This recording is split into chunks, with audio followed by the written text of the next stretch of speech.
Welcome to the Eat Well, Sleep Great, Run Far podcast. My name is Will Frantz, and I'm here to help you go farther, faster, and longer without injuries, gut problems, or giving up your favorite foods. This episode was originally recorded as a weekly live training for the 21-day Run Faster Challenge. If you'd like to watch these trainings live or participate or ask questions, please join the Trail and Ultra Running Nutrition group on Facebook. And if you found this episode helpful or relatable, please subscribe to this show and or give us a rating on Apple Podcasts, Spotify, or wherever else you're listening to it. My whole goal is to get this information to as many trail runners as possible, and every little bit of engagement helps.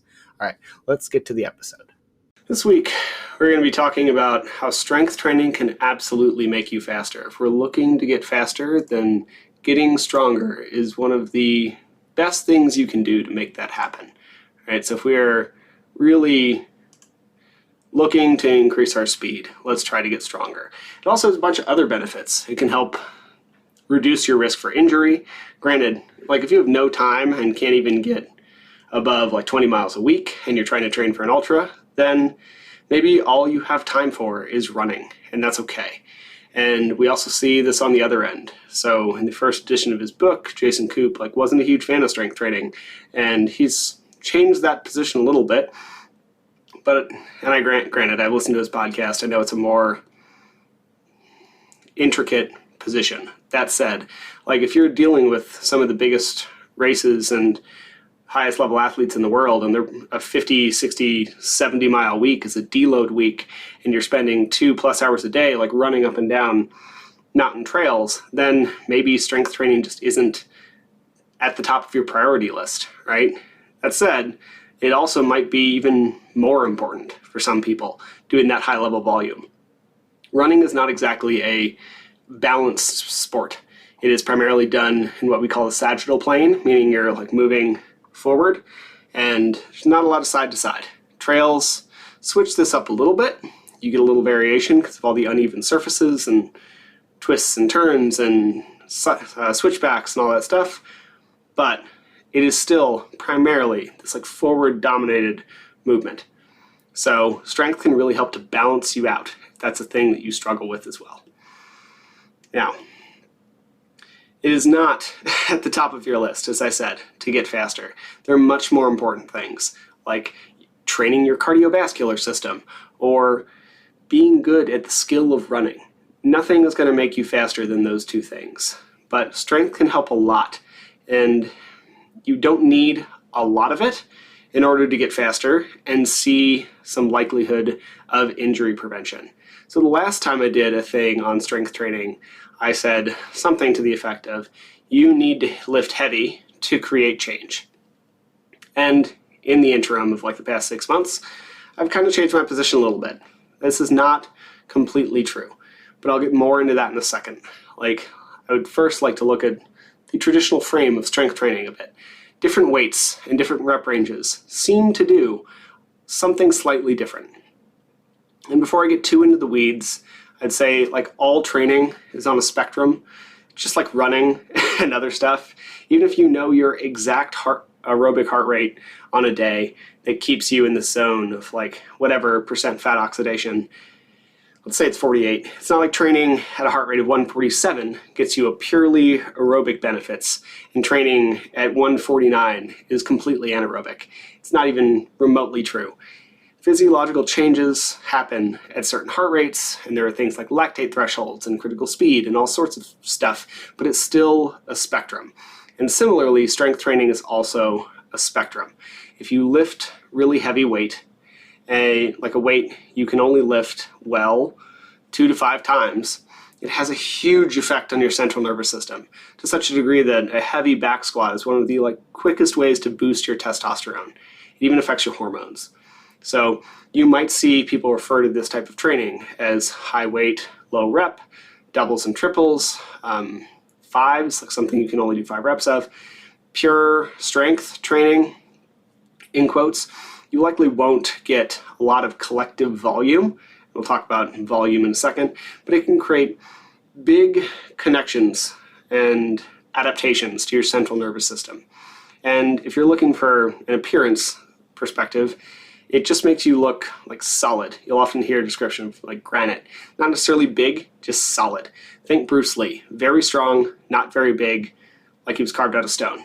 And if you want a like bigger bodybuilder, if that's a thing you're interested in, like Dorian Yates was a very like heavy lifter for a lot of his life, and as a result he had just like granite built back. Now, if you lift a moderately heavy weight, a weight that you can only lift well like 6 to 15 times, or you might often hear this like 8 to 12 reps, it seems to target more muscle growth, and we'll call this hypertrophy. You might create some new muscle cells, but you largely create a bigger like cross section of each muscle fiber. A muscle fiber is this long spindly cell, kind of like this pencil. And when you create hypertrophy, you take this pencil and you make its diameter bigger, right? So this matters for strength because if your muscles are bigger, they can pull a bit harder. And it's not all about size. Powerlifters are often somewhat smaller than big bodybuilders when it comes to pure muscle. But a well-trained 100-pound human is very likely not going to be able to lift as much as a well-trained 200-pound human. And that's why there are weight classes in things like Olympic lifting. Now, if you lift a lighter weight, something that you can lift to like 15 or 30 times, it promotes more what you call the pump. I've even heard up to like 40 or 50. The pump is also called like cellular swelling. There's another name for it that's not coming to my mind right now, but it's basically when your muscles become engorged with blood, your skin feels tight, and all your veins start to get like really poppy. If you ever given blood, they have you like squeeze that ball and do this a bunch of times, and eventually your veins are going to start to pop out. And that is starting to be what the pump is. Some people really love this feeling. Arnold notoriously, it was like his favorite thing in the world. Others don't like this as much. Some athletes, like climbers, and for others for whom like grip really matters, they actively try to avoid this feeling. And just a little side note, this is like one reason why nutrition is not the same for all athletes. Sodium, glycogen, and a lot of things in a common like pre-workout, like beta-alanine, arginine, and citrulline, all increase your ability to get the pump. And that's because they increase blood flow. For most runners, this trade-off could be worthwhile because increased blood flow results in a more efficient or effective cardiovascular engine. For other athletes, like the aforementioned climbers or Spartan racers or CrossFit athletes or Ninja Warrior competitors, they don't want this because of the grip. Sky runners actually could struggle with this because their calves often get really tight and kind of crampy and pumped out. So you might not want that, and that's like a particular subset of running either. You all might have to be a little more dialed in when it comes to the exact amount of sodium and glycogen, and be a little cautious with something like a pre-workout or a bunch of beet juice or anything else that like upgrades your nitric oxide levels, because you don't want to get that pump in certain sports. It does have a high value in training. It does have some value in training, especially these like pumped out feelings. It can increase blood flow and tends to improve muscle connection. Now, if we are looking to increase muscle size, this is kind of where my opinion has changed from listening to people like Cody McBroom and Lane Norton. When it comes to muscle growth, it almost completely comes down to volume. Granted, it still has to be good workouts, it has to be of the same workout, but volume is what matters. And for strength training, we can define volume as weight multiplied by your reps by your sets. When they do studies on people who lift, and again, as you all might know, this typically tends to be college-age males with like little to no training, because that's who's really easy to study. They've actually done this on like advanced lifters as well. And when you equate volume and calories and protein, nothing else really seems to matter when it looks to muscle growth. If you eat enough food relative to your metabolic rate, and you get a bunch of protein, and you equate volume, you will see a very similar training effect. So at that point, it comes down to like some measure of efficiency. You will often see strength programming for runners that involve something like 150 box step-ups.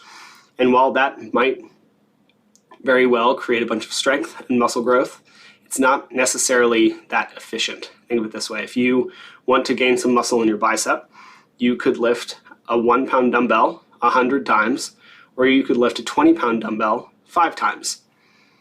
Both of them are fine. They're going to get you a very similar effect, but one will take up a lot more of your time. And that's just a thing most of us don't have. So we're trying to cut that gap between effective and efficient programming. And this is where heavier weights can often really help.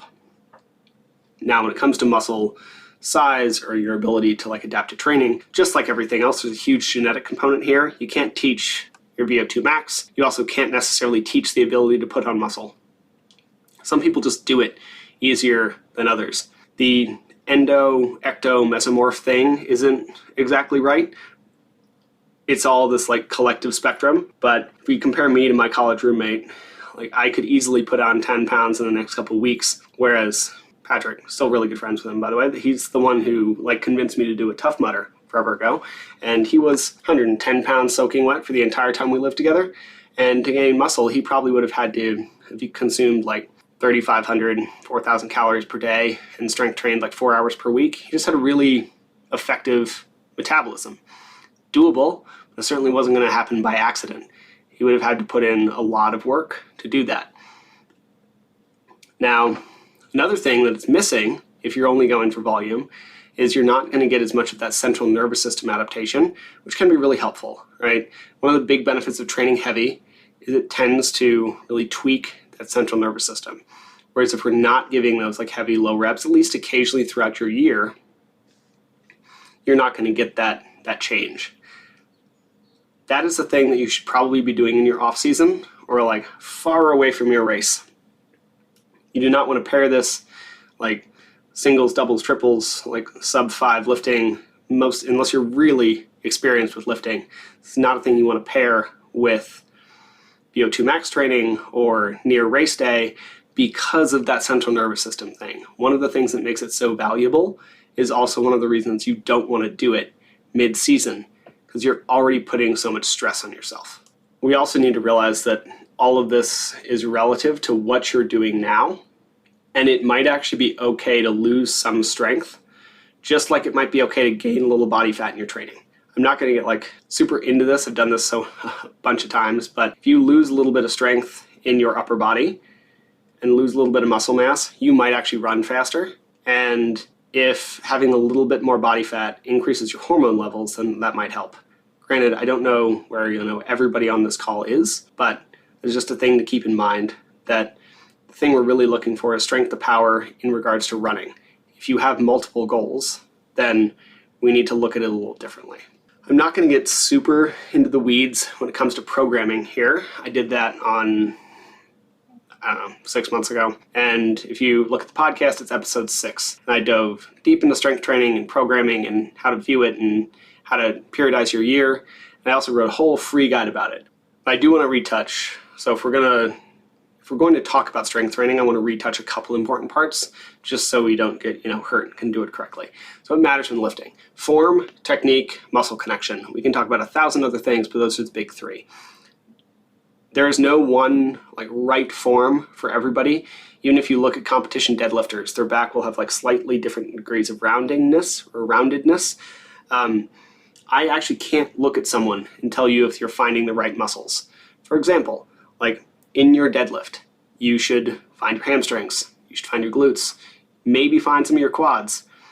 You might notice your lower back, but it shouldn't be a screaming signal. It might say hi. It's a big support structure, right? It's this whole thing for your torso. So if you're picking up a bunch of weight, your lower back might mention that it's existing, but it shouldn't be screaming, and it certainly shouldn't hurt. We want to target the right muscles. And me watching you, it is tough for me to tell if that's happening. So we need to have this kind of feeling and discussion. And at the end of the day, we're really looking for something that I heard from Julian Pinot called tension over position. I can give you ideas towards the right position all day long. We can get some cueing. We can figure out where you might want to start, a good beginning idea to help you find the right spot. But at the end of the day, you need to find the right tension. If you want to build your hamstrings and you have never felt your hamstrings, in spite of the fact that your form on whatever, bridge, Romanian deadlift, hip thrust, if your form looks perfect on those things and you've never connected your hamstrings, you're not going to build them very well. You need to find your hamstrings. Told the story before on here, but I've been doing pull-ups for a long time. I had been trying to get a muscle up for a very long time. And I first met Michael, the owner of one of the gyms where I work. He helped me connect to my lats and adjusted my hand position. And in the span of like 24 hours, I'd got my first muscle up. And that was just because I couldn't really feel my lats, so I couldn't pull very hard. I've been training them for years. They existed, but I didn't have a lot of connection to them. As soon as we find connection to the muscle you're working, you're immediately going to be better able to use it. Part of this challenge, I'm giving you access to a few sample programs. As a reminder, I'm a trainer. Doesn't necessarily mean I'm your trainer. If I were, I'd ask you a bunch of questions and help me see if it's safe to train you, and then I'd still probably tell you that you should talk to a doctor before making any changes to your exercise and nutrition regimen. So do that. Don't be dumb. Take care of yourself. That said, there are a few of these sample programs, and you can see if they're right for you. Some of them they're going to be based on how much equipment you have. So none, pull-up bar and some bands, only some free weights, or a full gym access, right? And all of the programs are going to be full body based, which means that in a session, you're going to work top to bottom. And some of you might ask why, some of you might ask what's the other option? Both great questions. Full body versus the other option would be a body weight split. Full body tends to be better for almost everybody. It keeps you more balanced, it takes less time. If you skip Wednesday every week, you don't skip leg day every week, you're at a lower risk for overtraining. If you want to do a split, that's great, but it probably requires at least 3 days a week of pretty heavy lifting to make it even remotely worthwhile. And even then, you would get more out of 3 days of a full body program. Unless you were lifting 5-6 days a week, a split just doesn't make a lot of sense. You can put in harder effort on each muscle group with less time in a full body program. I'm not saying don't do it if that's how you want to train. Lovely. Just like I'm not necessarily telling you how to do your running. If you enjoy certain workouts that aren't optimal, great. We should enjoy our training to some degree, but we should be aware of whether it's super effective or not. Another reason I like full body programs, especially for ultra runners, is it just takes so much less time and hits such a better thing. If you're in season, you rarely, if ever, need 3 full lifting sessions a week. Most mid-season ultra runners probably need 1, maybe 2, if you're trying to put on some muscle mass or correct imbalances. If we can get more done in less time while keeping the body nice, healthy, and balanced, that's really what we're looking for. Now, let's talk about, if you're using this to get faster, we need to target the right movements to help you get faster. First, you will want to correct any deficits that you have, or at least start to try to do that. You don't need to fix all the things before you get faster, but you should start trying to make moves towards fixing the things. If you have significant strength imbalances, it will show up in your running. In the challenge folder, I'm going to put all this in there tomorrow. I'm going to share the starting assessments that I do with everyone I coach. You can give them a look. You're probably not going to be perfect in them. You should try them. And I know some people who would do pretty much all of them perfectly. I'm not one of them. Nobody I've personally seen them do them in person has done them perfectly. Through those 5 tests, I can get a pretty good idea of where your strength imbalances are, and then we can start to work to correct them. I'm strongly leaning towards adding a 6th soon, but have not recorded it yet, so we get the 5. Once we get an idea of your imbalances, that's where we start. Let's just talk about glutes, because pretty much everybody has an imbalance in their glutes one way or the other. You have 3 primary glute muscles. I really only care about 2 of them. The one I don't care about too much is your gluteus minimus. It's your glute min. It is small underneath everything else.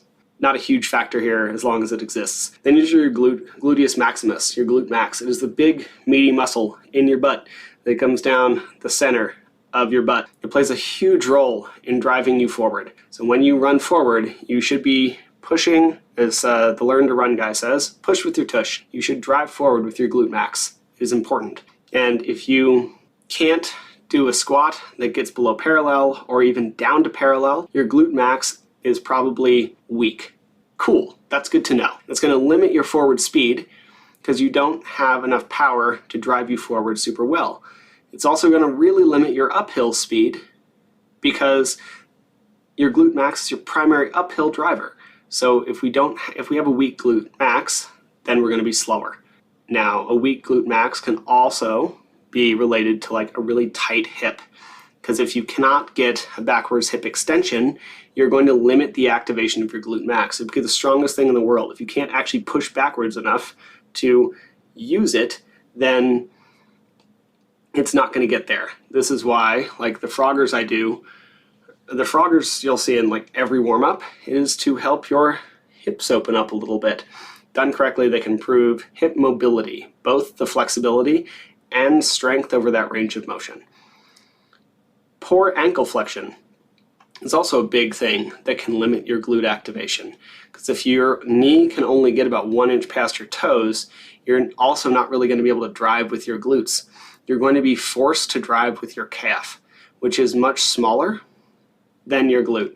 Calf is like this big, your glute's like this big. So if we don't have the power or the ankle flexion to get that power, we're going to run into problems and you're going to be slower. And you're also going to be more likely for injury, right? Because if you're pushing off with your calf, you're more likely to strain your calf than a muscle like 3 times the size of it, right?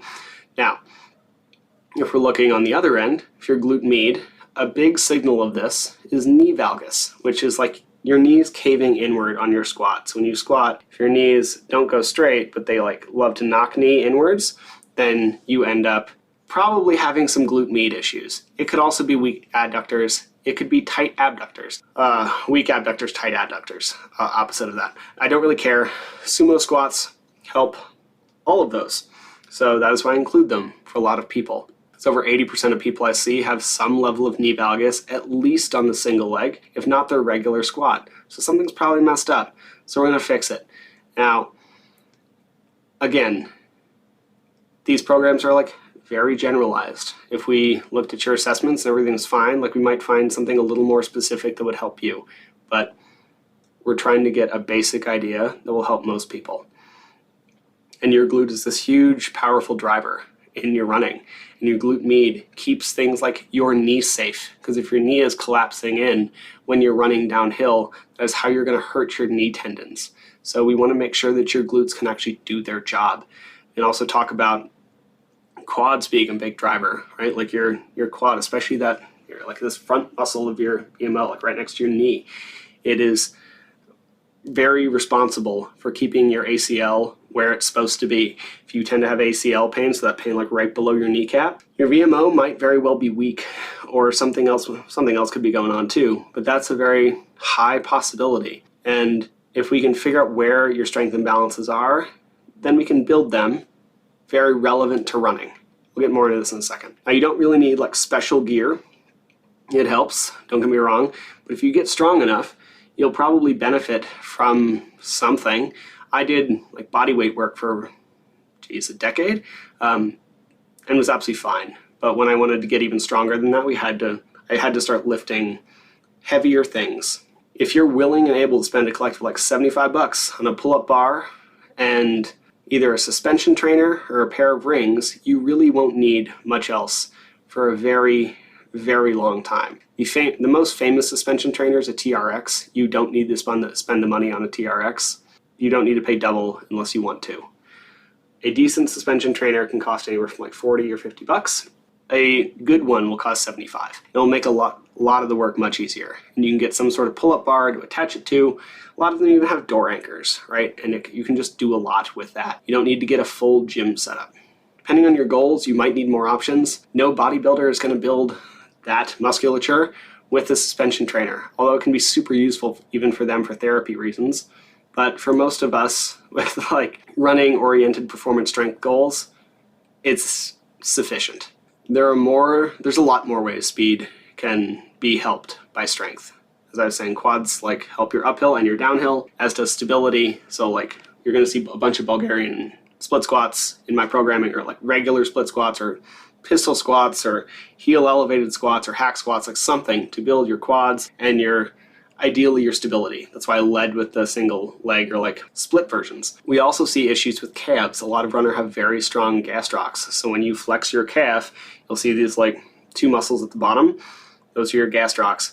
There is a deeper muscle that adds a bunch of size to your calf called the soleus. And if you listen to an interview on the podcast a few episodes ago, Oscar and I talked about what was like very likely a soleus strain 2 weeks out from his race. I'm about 90% sure we could have avoided that if we had added some seated calf raises or like bent knee calf raises to his program earlier.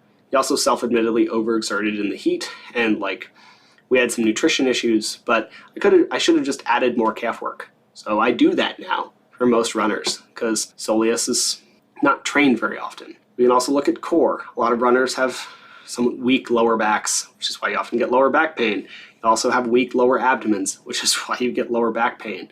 So we should probably strengthen those. We need to figure out, this is not always true of everybody. You need to figure out what is true for you. But if we look at how the body drives forward, figures out what's in balance there, then we can get you stronger and you will get faster. Specifically, we're looking to like improve your strength to weight ratio. I only mention this because somebody might, because it always seems to get brought up whenever I see comments on this. You could get proportionally stronger by losing some weight. But if you're in season, the subsequent calorie deficit is going to limit your ability to train hard, or you could just get stronger, build some muscle, and see a very, very similar benefit from a power perspective or like a strength to weight ratio perspective, while also reducing your risk for injury instead of increasing it like you would with a calorie deficit. So get strong. If you want to lose body fat, lovely. It shouldn't be happening like within close times to your race, at least not intentionally. Get strong. It'll make you much faster and it's good for you. So I'm about to open this up for questions, but first, those of you in the challenge, please keep an eye on your group, on the group, and on your inboxes in the next couple of days. I'm going to be sending out an end of challenge survey, and if you want to have the chance to win $500, you must complete this survey and then set up the call afterwards. If you do not complete the survey and then set up the call, you cannot win the $500. That's all you need to know. So do the thing, and then you'll have a chance to win the money. All right. I'm going to open up the floor for questions. If you have any questions, please pop them in the comments or just turn your mic on. I really don't care, but let's talk about how strength can make you faster, and I'm happy to sit here for a couple minutes if you need it. Cool. Looks like everybody seems all set. Well, I guess I'm going to call this then. If we have any questions about this or anything else, please put them into the thread I'm going to create tomorrow for Thursday. We'll have one last AMA for this challenge on Thursday. And anybody's welcome to watch and participate or ask questions in advance. I put these up on the podcast for a reason, because this is what I love to do. Answer questions about people trying to get better at doing hard shit. So let's post them in there. I will answer them. You can post them live, whatever we need to do. We're going to do that Thursday. Otherwise, I'm saying you're all welcome. Reinforcing what we've been working on. I feel like I need to learn more about muscles. Yeah, we can do that. I'm happy to talk about it. I'll talk your ear off about it.